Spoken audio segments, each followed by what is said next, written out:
Halo pemirsa GPR TV dari Sabang sampai Merauke, dari Miangas hingga Pulau Rote.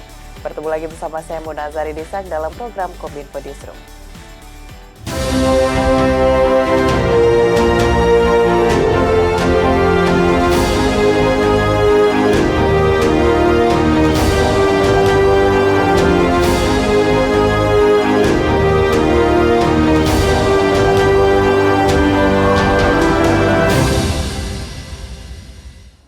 Pemirsa, kita ke informasi pertama. Presiden Joko Widodo memberikan kuliah umum di Stanford University, San Francisco, Amerika Serikat.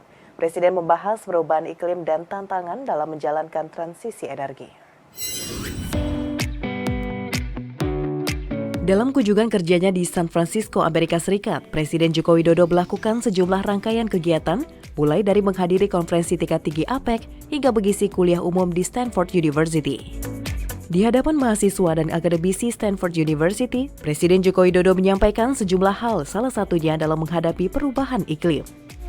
Menurutnya, Indonesia telah mengambil peran dan komitmen mengatasi perubahan iklim dan transisi energi. Terbukti dengan capaian yang telah dihasilkan menurunkan emisi sebesar 91,5 juta ton. Hal tersebut diikuti oleh laju deforestasi Indonesia hingga tahun 2022 telah ditekan hingga 104.000 hektar. Kemudian kawasan hutan juga direhabilitasi seluas 77.000 hektar. Hutan bako direstorasi seluas 34.000 hektar, hanya dalam waktu 1 tahun.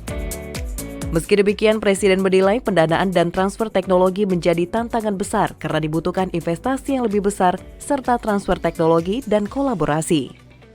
Ia menyebut hal ini yang menjadi tantangan dan sering menyulitkan negara-negara berkembang. Menjadi tantangan dan sering menyulitkan negara-negara berkembang.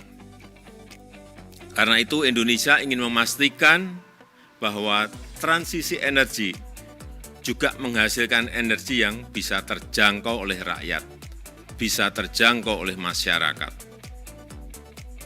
Namun kita tahu semuanya sampai saat ini,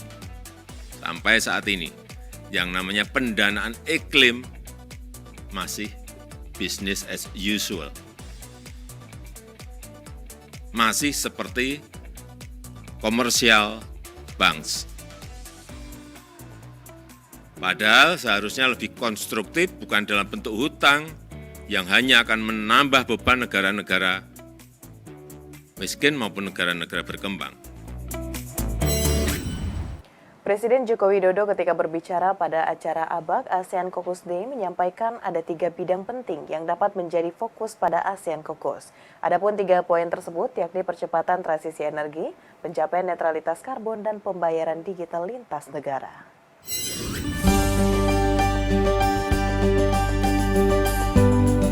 Menteri Luar Negeri Retno Marsudi dalam konferensi persnya menyebutkan Presiden Joko Widodo ketika berbicara pada acara ABAK, APEC Business Advisory Council, ASEAN Caucus Day di Hotel Four Seasons San Francisco, Amerika Serikat menyampaikan, ada 3 bidang penting yang dapat menjadi fokus pada ASEAN Caucus, yakni percepatan transisi energi, pencapaian netralitas karbon, dan pembayaran digital lintas negara.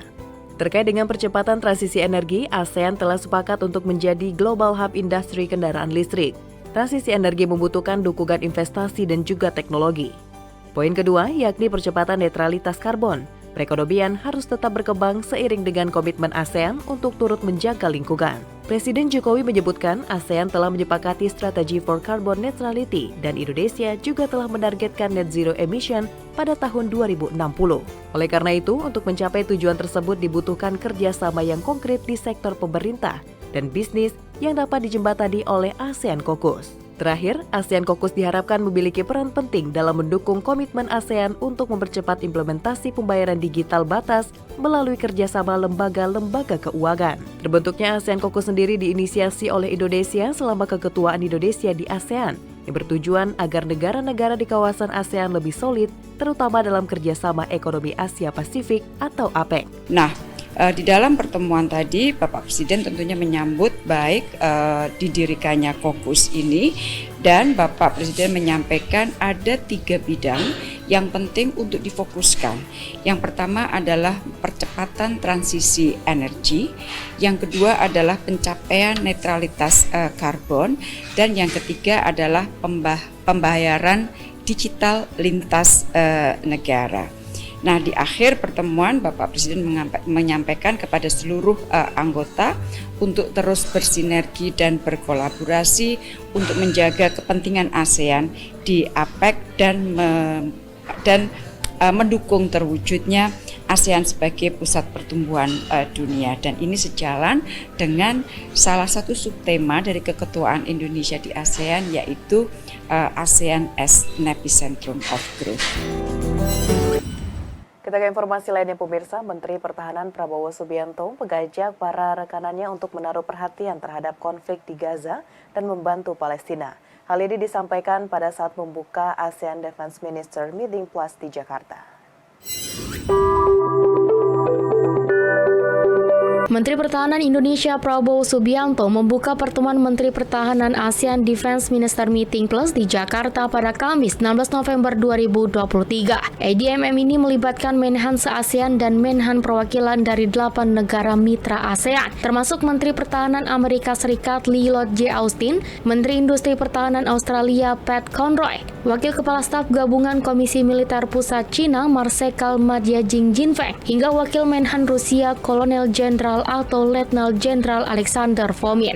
Dalam pertemuan itu beberapa agenda yang dibahas mulai dari tantangan dan ancaman keamanan yang berkembang dan mendorong kerjasama pertahanan yang lebih besar, serta mempromosikan perdamaian, stabilitas, dan keamanan baik di kawasan regional maupun global. Dalam semangat perdamaian, kemakmuran, dan keamanan, Menhan Prabowo mengatakan Indonesia sangat sedih dengan keadaan yang terjadi di Gaza. Oleh karena itu, Indonesia mengambil sikap tegas dengan mengutuk segala bentuk kekerasan dan memberi bantuan kemanusiaan. Melalui ADMM, Indonesia mengajak negara-negara ASEAN untuk meningkatkan kolaborasi dan kontribusi terhadap ketahanan dan keamanan dunia, serta melakukan dialog damai mendorong adanya gencatan senjata dan aksesibilitas bantuan yang aman. We recognize our moral obligation to assist in this manner and call upon all nations to undertake similar measures to help ease the suffering of the Palestinian people who have been enduring displacement from their homes for decades. These pressing issues remind us of how important it is for ASEAN to remain united and vigilant.